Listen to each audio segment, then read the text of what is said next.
네, 오늘은 새 계명 서로 사랑하라 하는 제목으로 하나님 말씀 전하겠습니다. 교회에서 시행하는 양육 프로그램 중에 제자 훈련이라고 있습니다.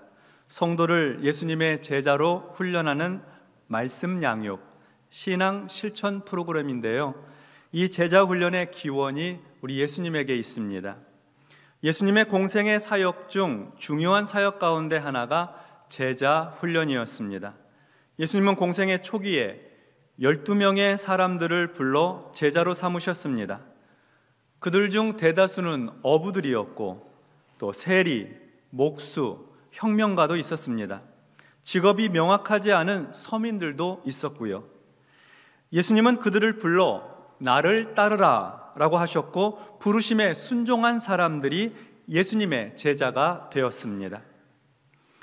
예수님의 제자 훈련은 교실에서 이루어진 것이 아니고 삶의 현장에서 이루어졌습니다.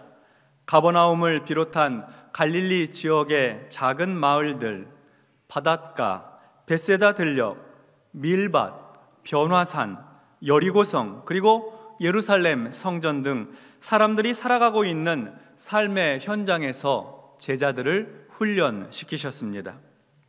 예수님께서 베푸시는 치유의 기적, 회복의 역사도 가까이서 보게 해주셨고 때로는 제자들에게 하나님 나라 복음을 자세하게 가르치기도 하셨습니다. 어떤 날은 전도 훈련을 하고 어떤 날은 기도 훈련으로 시간을 보냈습니다. 때로는 군중들과 함께 가르침을 받기도 했고 특별한 경우에는 제자들만 따로 모아서 예수님께서 가르쳐 주셨습니다.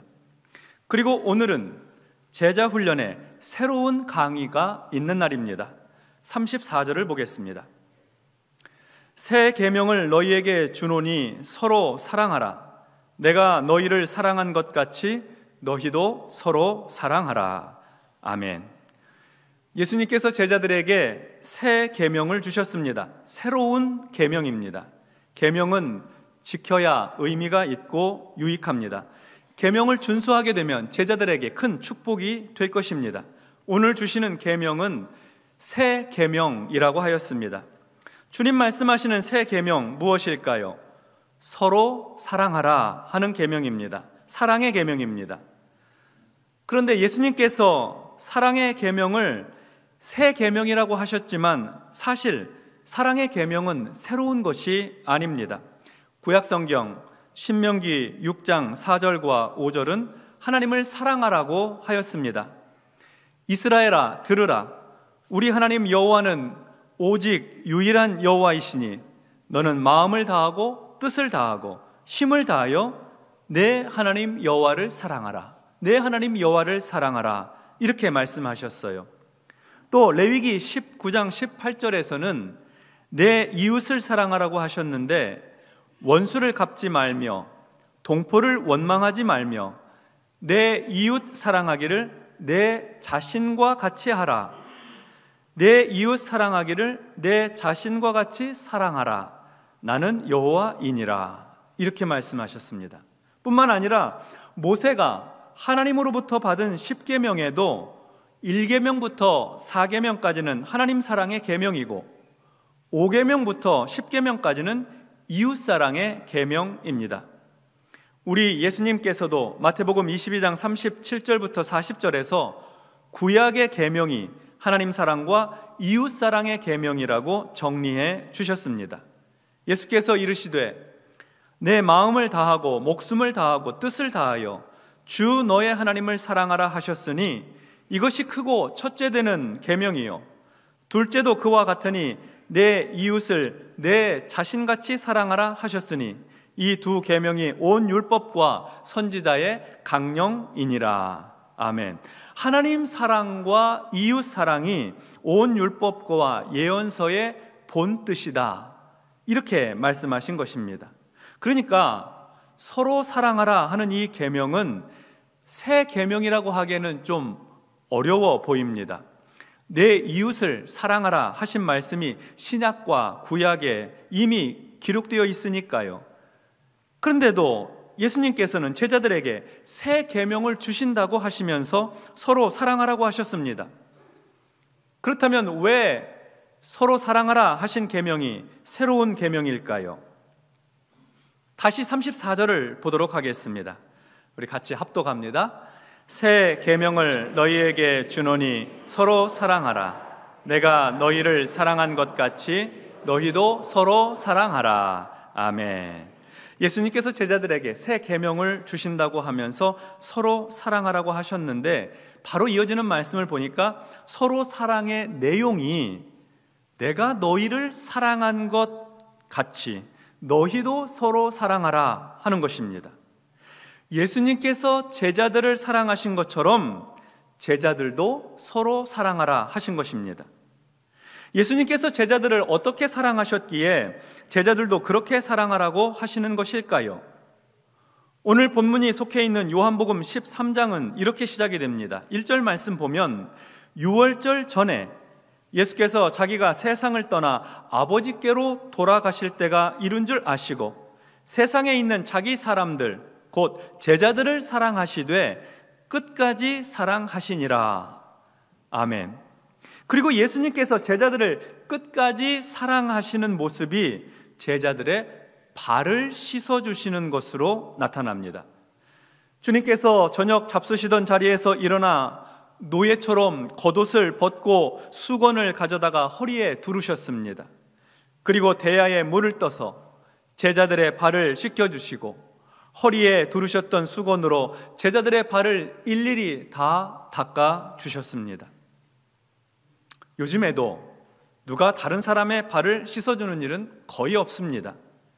예수님 당시에도 그랬습니다. 다른 사람의 발을 씻어주는 일은 노예가 주인에게 하는 일이었습니다. 노예 중에서도 가장 낮은 계급의 노예가 하는 일이었어요. 그만큼 다른 사람의 발 씻어주는 일은 사람들이 꺼려하는 일이었다 하는 말이 되겠죠. 아마 그랬을 것입니다. 하루 종일 먼지 나는 길을 걸었던 더러운 발입니다. 피곤한 발이고 냄새나는 발이죠. 그런 발을 누가 씻어주겠습니까? 그런데 주인이시고 선생님이신 예수님께서 그 발을 씻어주신 것입니다. 당시의 사회적 통념을 완전히 깨뜨리는 아주 파격적인 행동이셨습니다. 절대로 있을 수 없는 일을 하신 것이죠. 그리고는 제자들에게 말씀하십니다. 요한복음 13장 12절 상반절부터 보면 내가 너희에게 행한 것을 너희가 아느냐? 너희가 나를 선생이라 또는 주라 하니 너희 말이 옳도다. 내가 그러하다. 내가 주와 또는 선생이 되어 너희 발을 씻었으니 너희도 서로 발을 씻어주는 것이 옳으니라. 내가 너희에게 행한 것 같이 너희도 행하게 하려 하여 본을 보였노라. 내가 너희에게 행한 것 같이 너희도 행하게 하려 하여 본을 보였노라. 이렇게 말씀하신 거예요. 그리고 나서 하시는 말씀이 새 계명을 주노니 서로 사랑하라. 내가 너희를 사랑한 것 같이 너희도 서로 사랑하라 하신 말씀입니다. 그러니까 제자들에게 가르치신 서로 사랑의 수준이 예수님께서 제자들의 발을 씻어주신 것처럼 제자들도 서로 발을 씻어주라는 것입니다. 곧 더럽고 냄새나는 죄와 허물을 씻어주고 용서해주고 덮어주라는 말씀이죠. 노예가 주인에게 하듯이 그렇게 하라는 말씀입니다. 우리는 일반적으로 생각하기에 서로 사랑이라고 하면 남이 나에게 해준 만큼 사랑하는 것입니다. 다른 사람이 나한테 잘 해주면 나도 그 사람한테 잘 해주고, 다른 사람이 나를 섭섭하게 하면 나도 그 사람한테 별로 관심 안 갖는 것, 그게 서로 사랑이라고 생각해요. 받은 만큼 해주는 것을 서로 사랑이라고 여기는 것이죠. 그러나 주님은 노예가 주인에게 하듯 서로 사랑하라고 하셨습니다. 그래서 이 계명이 새 계명이 되는 것입니다. 이 말씀은 예수님께서 대제사장의 종들에게 잡히시기 전 유월절 만찬 자리에서 주셨던 제자훈련 교훈입니다. 십자가 고난을 앞두고 유월절 마지막 식사에서 주신 계명이니까 그 어떤 교훈이나 가르침보다도 더욱 무게감이 있는 말씀이죠. 제자들에게도 그렇게 중요한 말씀으로, 특별한 말씀으로 다가왔을까요? 사랑은 기독교의 매우 중요한 가치입니다. 주님께서 우리를 사랑하신 것처럼 우리도 사랑하며 살아가야 합니다. 주님을 따르는 제자의 모습이 그렇습니다. 그래서 기독교는 그동안 사랑을 강조해 왔습니다. 그러나 언제부턴가 우리는 사랑의 가치를 잃어버렸습니다. 사랑하는 마음으로 섬겼는데 도리어 상처를 받는 일이 있었습니다. 착하고 선한 마음이 이용당하기도 하고 따뜻한 배려와 도움이 당연한 듯 받아들여지기도 하였습니다. 시대도 변해서 사랑이 메마르고 다른 사람을 돕기 위해 내가 손해를 보거나 희생하려고 하지 않습니다. 양보나 대화, 타협이 고갈된 시대입니다. 그리고 결정적으로 우리 속에는 다른 사람을 사랑할 만한 능력이 없습니다. 우리 인간의 죄성은 다른 사람을 정죄하고 판단하고 미워하고 상처 주는데 익숙합니다. 우리 힘으로는 사랑할 수 없습니다. 내가 배 아파 낳은 자식도 때로 밉지 않습니까? 더구나 주님이 말씀하신 사랑은 다른 사람의 냄새나고 더러운 발을 씻어주는 사랑, 종이나 노예처럼 다른 사람의 허물과 죄를 용서해주고 덮어주는 사랑이니 우리 힘과 능력으로 어떻게 감당할 수 있겠습니까? 못하지요. 못합니다. 우리는 그런 사랑을 못합니다. 하나님께서 그런 우리를 잘 아십니다. 사랑할 능력이 없는 우리를 잘 아세요. 그래서 하나님께서 택하신 방법은 우리 인간 안에 사랑이 없으니 이 비어있는 죄악된 이 심령에 하나님의 사랑을 부어주는 것입니다. 하나님의 사랑을 풍성하게 부어주는 거예요. 그래서 그 사랑으로 사랑할 수 있도록 도와주시는 것입니다. 인간의 죄된 본성으로는 사랑할 수 없으니 하나님께서 도와주시고 은혜 베푸셔서 사랑할 수 있도록 하시는 겁니다. 로마서 5장 5절 하반절에 보면 우리에게 주신 성령으로 말미암아 하나님의 사랑이 우리 마음에 부은 바 됨이니, 하나님의 사랑이 우리 마음에 부은 바 됨이니 이렇게 말씀하셨어요. 성령으로 말미암아 우리 마음에 하나님의 사랑이 부어졌다는 것입니다. 우리 마음에 부어진 하나님의 사랑, 어떤 사랑일까요? 구약의 시편 기자는 이렇게 자주 고백했습니다. 여호와께 감사하라.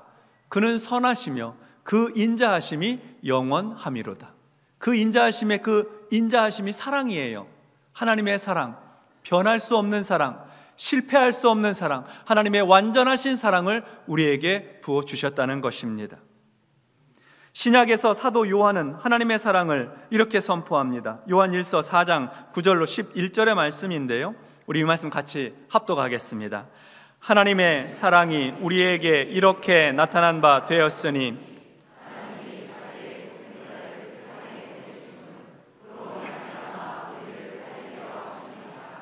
사랑은 여기 있으니 우리가 하나님을 사랑한 것이 아니요 하나님이 우리를 사랑하사 우리 죄를 속하기 위하여 화목제물로 그 아들을 보내셨음이라. 사랑하는 자들아, 하나님이 이같이 우리를 사랑하셨은즉 우리도 서로 사랑하는 것이 마땅하도다. 아멘.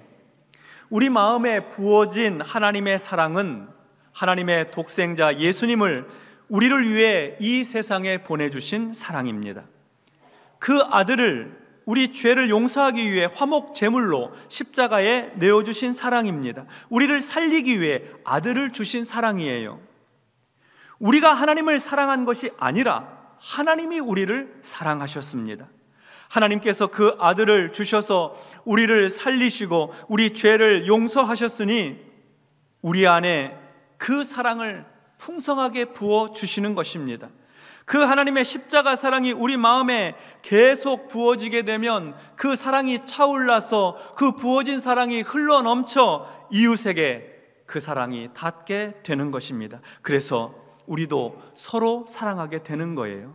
그러니까 서로 사랑은 내 사랑으로 사랑하는 것이 아니라 하나님 사랑으로 사랑하는 것입니다. 그리고 그 사랑은 생각이나 관념이 아니라 행함과 실천으로 나타나게 되는 거예요. 요한일서 3장 18절과 23절에 보면 자녀들아, 우리가 말과 혀로만 사랑하지 말고 행함과 진실함으로 하자. 그의 계명은 이것이니 곧 그 아들 예수 그리스도의 이름을 믿고 그가 우리에게 주신 계명대로 서로 사랑할 것이니라. 이렇게 말씀하신 거죠. 우리는 다시 주님의 새 계명 앞에 서게 됩니다. 내가 너희를 사랑한 것 같이 너희도 서로 사랑하라. 우리가 언제부턴가 잃어버린 사랑을 회복하는 역사가 필요합니다. 사탄은 나누고 분열시키고 다투게 하지만 성령은 용서하고 하나 되게 하고 서로 사랑하게 하십니다. 그러므로 성령 충만하여 서로 사랑을 실천할 수 있게 되기를 바랍니다. 이어서 오늘 본문 35절의 말씀을 보겠습니다. 너희가 서로 사랑하면 이로써 모든 사람이 너희가 내 제자인 줄 알리라. 아멘. 우리가 구원받은 성도요, 예수님을 믿고 따르는 주님의 제자라는 것을 세상에 알리는 길은 우리의 말이나 주장이 아닙니다. 행함이고 실천입니다. 서로 사랑하는 것입니다. 서로 사랑하는데 너희가 서로 사랑하는 겁니다. 여기서 너희는 예수님의 제자입니다. 제자들끼리 서로 사랑하는 것입니다. 성도들끼리 서로 사랑하는 거예요. 가까이에 있는 내 목장 식구들, 함께 봉사하고 섬기는 팀원들, 같이 모여서 기도하고 전도하는 동역자들, 함께 예배드리고 계신 내 옆에 계신 성도들, 서로가 서로를 사랑하는 것입니다. 예수님이 요구하신 새 계명이 우리에게 세상을 사랑하라고 하지 않으셨다는 점에 우리는 주목해야 합니다. 예수님은 우리가 세상에 나가서 세상 사람들을 사랑하라고 하지 않으셨습니다. 물론 우리는 세상에 주님의 사랑을 흘려보내야 하고 세상의 이웃도 사랑해야 합니다.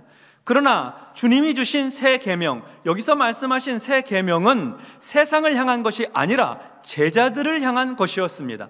너희가 서로 사랑하면입니다. 제자들이 서로 사랑하면, 서로 죄와 허물을 용서해주고 덮어주면, 그리고 서로 오래 참아주고 인내하고 견뎌주면 그런 사랑을 보고 세상이 말하게 될 것입니다. 아, 저들은 예수님의 제자들이구나. 저렇게 사랑하며 살 수 있다면 얼마나 좋을까? 나도 예수님의 제자가 되고 싶다. 이렇게 된다면 그것이 바로 선교이고 전도다 하는 것입니다. 성도 여러분, 우리는 모두 예수님의 제자들입니다. 예수님을 믿고 따르는 제자들입니다.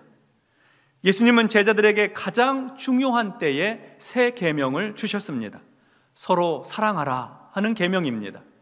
이 계명은 하나님의 사랑이 우리 마음에 충만하게 부어질 때 그때 비로소 지킬 수 있는 계명입니다. 십자가에서 우리 죄를 용서하기 위해 피 흘려 죽으신 그 은혜와 사랑이 우리 마음에 부어질 때 지킬 수 있는 계명이라는 겁니다. 하나님의 사랑이 흘러 넘쳐서 그 흘러 넘치는 사랑으로 사랑하게 되는 것이죠. 하나님의 은혜와 사랑으로 충만하셔서 그 넘치는 사랑으로 가까이에 계신 성도들을 섬기십시오. 따뜻한 사랑과 격려의 말로 가까이에 있는 성도를 축복해 주십시오. 위로하고 손 붙들어 주고 기도해 주십시오. 네, 기도해 주세요. 그러면 상대방은 그 섬김과 배려를 통해서 하나님의 사랑을 느끼게 될 것입니다. 저도 요즘 그런 경험을 합니다. 우리 성도들께서 저를 사랑으로 격려해 주시고 기도해 주시는 것이 하나님의 사랑으로 느껴집니다. 하나님께서 응원해 주시고 힘내라고 하시는 하나님의 음성으로 들려요. 그러니 우리 모두가 하나님의 풍성한 사랑을 경험할 수 있도록 서로 사랑하십시다. 주님이 우리를 사랑하신 것처럼 우리도 서로 사랑하십시다. 그 사랑이 우리와 우리 교회에 흘러넘쳐서 발산동으로 흘러가고 강석으로 흘러가고 이 땅 구석구석으로 흘러가서 사랑 실천 운동, 사랑 회복 운동으로 이어지게 되기를 바랍니다.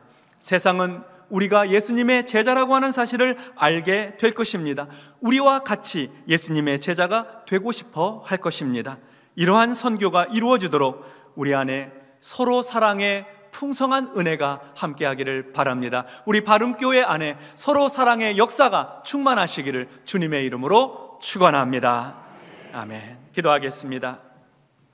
하나님 아버지, 우리 인간의 사랑은 제한적이어서 나에게 잘해주는 사람한테만 그 사랑을 갚고 나한테 소홀한 사람에게는 외면하는 사랑, 한계 있는 사랑이오나 하나님의 사랑이 우리 안에 풍성하게 부어짐으로 그 사랑이 흘러넘쳐 서로 사랑할 수 있도록 역사하여 주시옵소서.